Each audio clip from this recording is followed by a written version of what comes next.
Hi, my name is Lewis Robinson, and I'm the executive producer of Lost Treasures of the Third Reich. I'm here today to tell you why it's so important that this movie be made. The basis for this movie is my 91-year-old father-in-law, who was a 82nd Airborne paratrooper in World War II. He was at D-Day, which of course was in Normandy, France. He was at that campaign. He was also at Market Garden, which was in Holland, and that was the largest airdrop in the history of the world. But in Holland, he was wounded, captured by the Germans, and he was placed in it was Stalag 7A, that was a prisoner of war camp. Hitler was the richest man in the world during the late 1930s to the mid-1940s. He had accumulated this wealth by everything he took from the Jews, everything he took from the countries he conquered, and even from his own people, who he's basically skimmed. He was the government. Everything that he bought for the war effort, tanks, planes, ships, you name it, he took a percentage of. So that vast treasure was accumulated by Morton Bormann solely for Hitler. And it is unbelievable what it actually amounts to. Morton Bormann completely controlled this vast repository of wealth. And starting in 1941, all the way up until 1945, he bought stock on our New York Stock Exchange. And he did it through straw men and straw companies. In other words, people and companies that it couldn't be traced back to him or to Hitler. But that's who he bought it for. To give you an example of what happens if you've bought stock like that, and they've never found a share of it.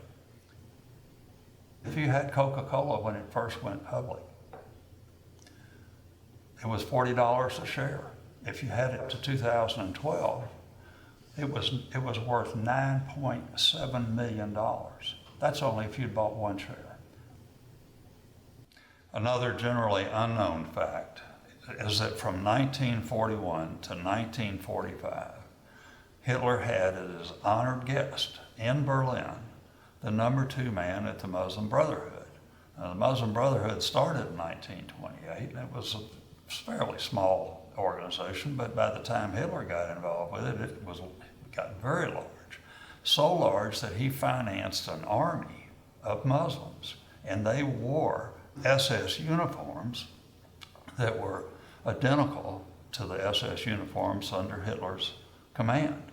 The only difference was the hats they had on. So that Muslim Brotherhood, is one of the largest and oldest of all of the radical Islamic groups in the world. And it's had a number of alumni, one of the most famous being Osama bin Laden.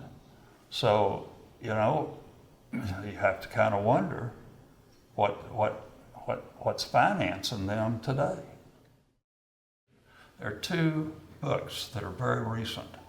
One of them is called Grey Wolf, and it's by a couple of very respected authors in England. And this is the book itself, and it is very detailed, and it's an excellent read. Another one that was just out last year is called Hunting Hitler, and it's by a Harvard PhD, very well-known author, New York Times bestseller. And both of these books tell you so much about Hitler escaping from Spain to Argentina by submarine.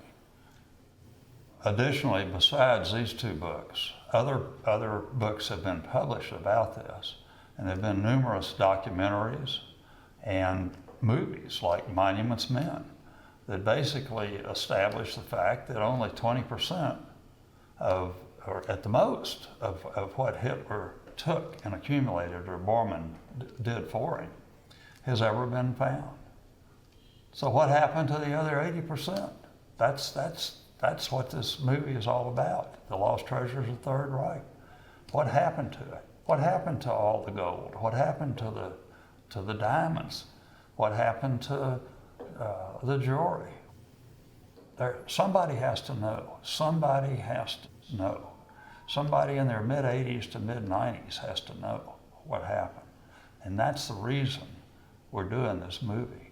We want to try to find some way to figure out what happened to the lost treasures of the Third Reich, the 80% that's never been found.